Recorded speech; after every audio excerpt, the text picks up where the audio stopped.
approaching bomb stream at a height of about 7 kilometers could be intercepted by the Messerschmitt 163, which was able to climb to this altitude.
The company then advanced in review order before the presentation of awards.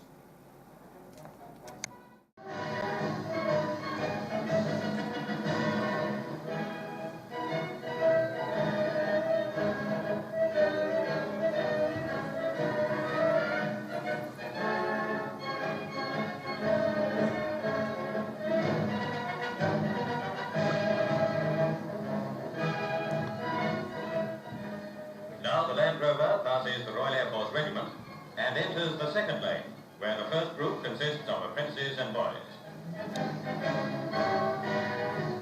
Engineers from Hamlin were there, plus a whole crowd of RAF types, taking a rest from the roar of those newfangled engine and jet-driven aircraft. 37 pilots took part, and 23 gliders were in the air during the meeting. Seller, Lüneburg, Gütersloh and Fasberg were represented, but it was the boys from HQ's 2nd TAF at Schaffholdendorf who carried off the big prizes. They won as a team, and Flight Lieutenant Osmond from the same club came first in the pie class.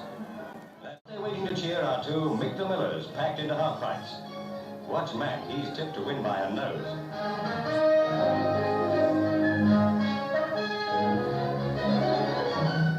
This infernal contraption drives a mechanical rat. And does that rat love to see the terriers going headfirst into the traps? They're off, and it's a flying start.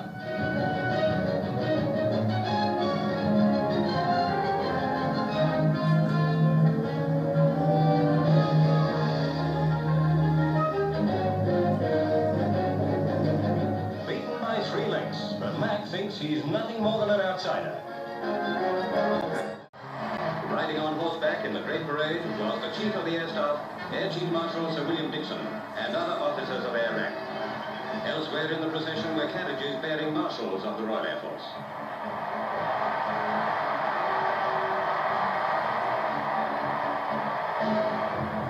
Thus, on Coronation Day, did the Royal Air Force honour Her Majesty the Queen.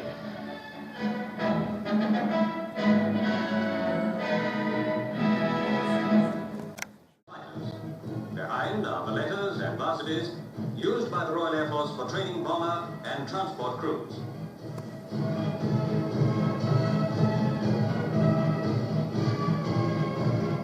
Wing Commander Lindsay, who recently returned from fighting in Korea, is among the members of the Royal Canadian Air Force to be presented. Flight Lieutenant Kelly, also of the Royal Canadian Air Force, is another to be presented. Air Commodore Stevenson, commanding the static display, escorts Her Majesty.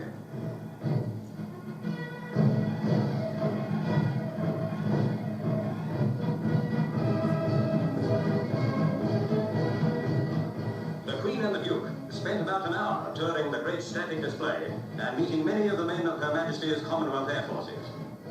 Now they prepare to drive back to the saluting dais, from which they will watch the flight past.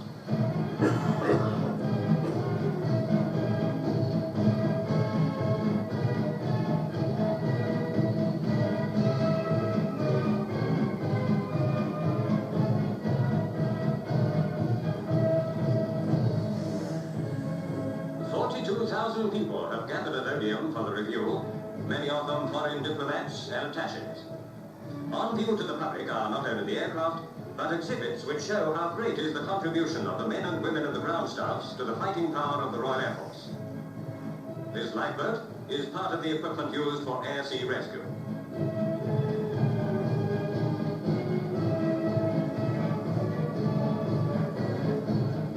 Rescue launches such as this are familiar sights at Coastal Command sea bases. So are the flare dinghies used to light water runways at night.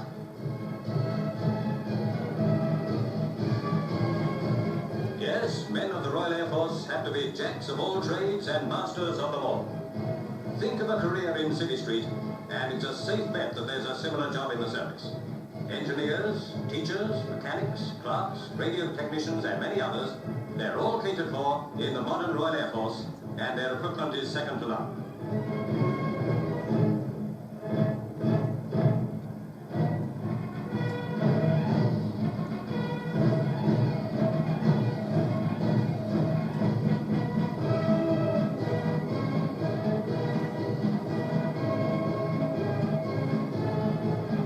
The flight past has already got underway.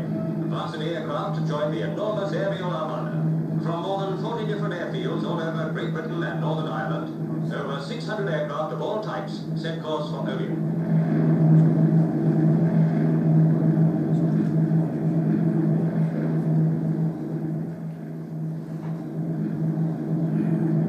The royal party glances up as the flypast begins.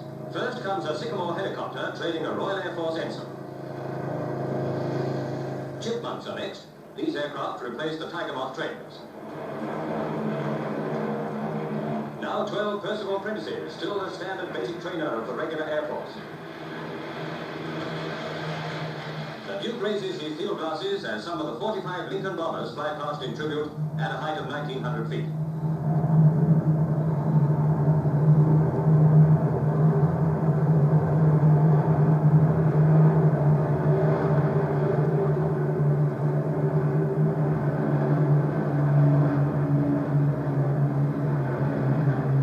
Next come 9 Shackletons of Coastal Command.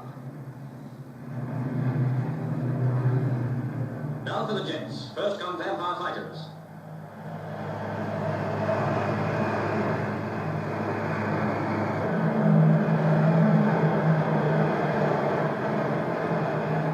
Venoms, some of the deadliest of the service's new aircraft.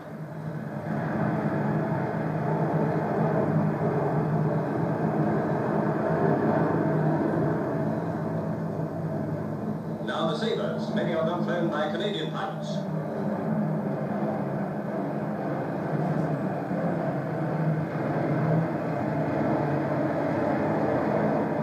Following the light aircraft comes the mighty Victor, Britain's latest jet bomber. Just off the secret list, its crescent-shaped wings indicate a new trend. Its flight-past speed is only about 300 miles an hour, but just what it can do at full throttle is still not revealed.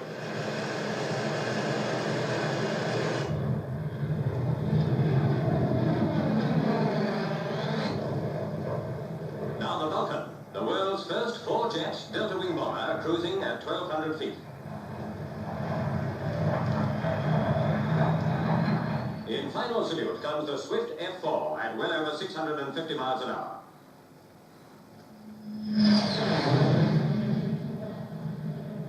So ends a great day in the annals of the Royal Air Force. Her Majesty and the Duke of Edinburgh bid farewell to Lord Delisle and Dudley before they leave the airfield.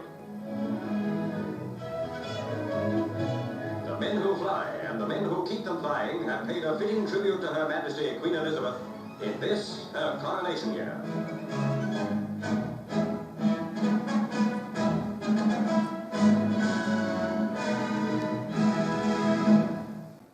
A little-known group of volunteers make up part of the exclusive Royal Air Force Mountain Rescue Unit.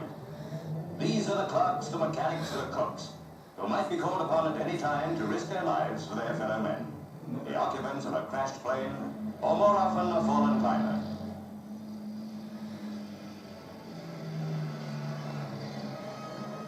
Exclusive because only 200 men are qualified to wear the insignia approved by Her Majesty the Queen, crossed ice axes superimposed on a coil of rope. Today, 15 years since the first unit was formed in Wales, there are 7 in the United Kingdom and another in Cyprus.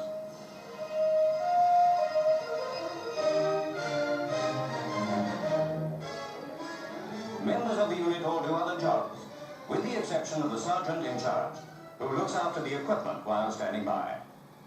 When he's first notified by the police, he alerts the team over the camp loudspeaker system, which means that a cook who 1 minute might be preparing vegetables for the stew literally drops everything to link up with other members of the unit.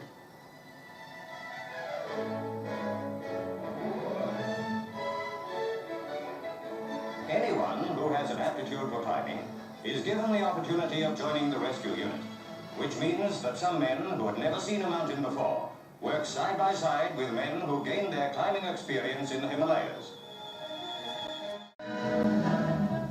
The Royal Air Force at RAFBEA University.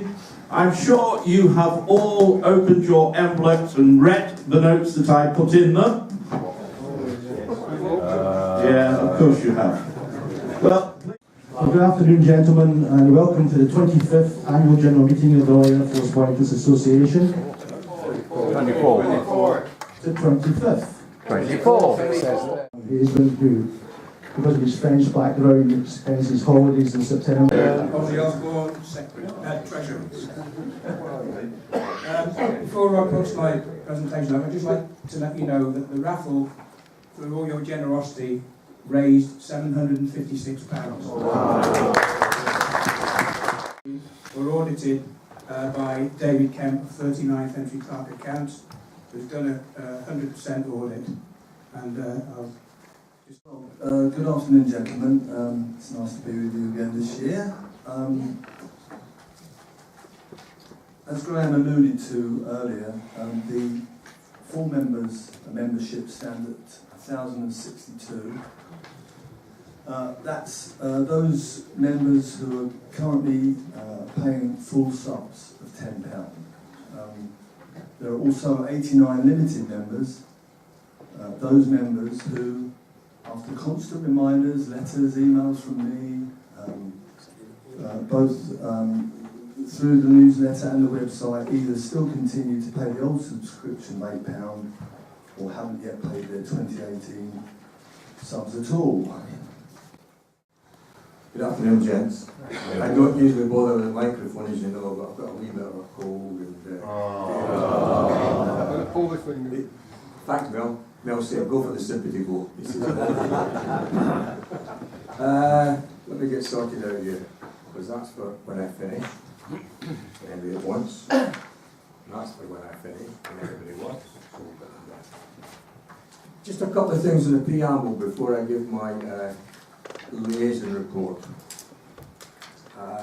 First of all, same as the last few years, I have a message from Flight Sergeant Chiefy Hind to everyone. He wishes to be remembered, hopes you have a great time, and he thanks everyone for the kind wishes he's had over the year since his operation, and also all the cars he got for his birthday. He did the same as usual again. They were all, well, not them all, because there was too many, but his windows either side of his door were full, and he stands at his door, and anybody, and I mean anybody who passes, gets told, "They're from my boys." So he wishes to be remembered to you. Good afternoon, gentlemen. I shan't keep you long. I've been a man of few words, as you well know.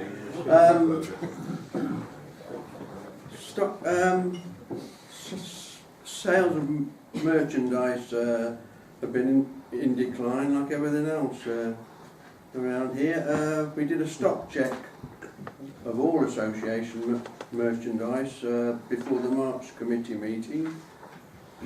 And at that meeting it was decided that due to the stagnant state of sales, no more stock would be purchased at present, but that the situation would be kept under review. In fact, since This transgender business, you have to be very careful.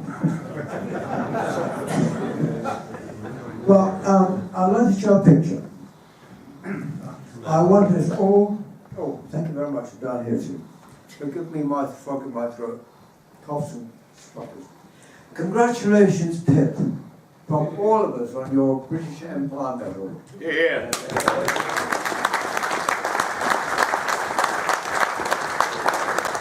Thanks very much to dear Mel, and thank you very much for The website, the email addresses and the newsletter, etc.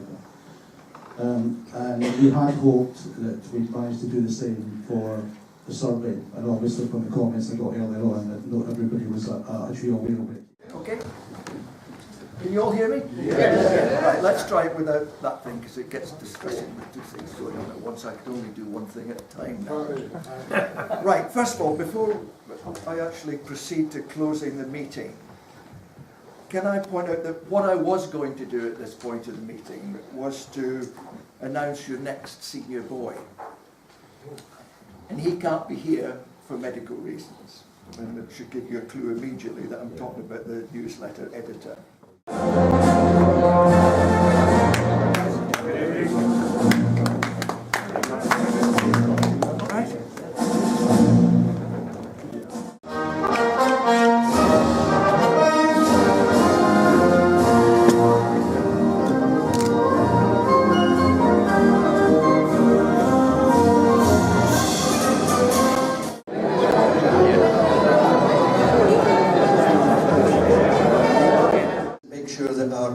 Honoured guests are properly dressed this evening. So if I can have the equipment, guys.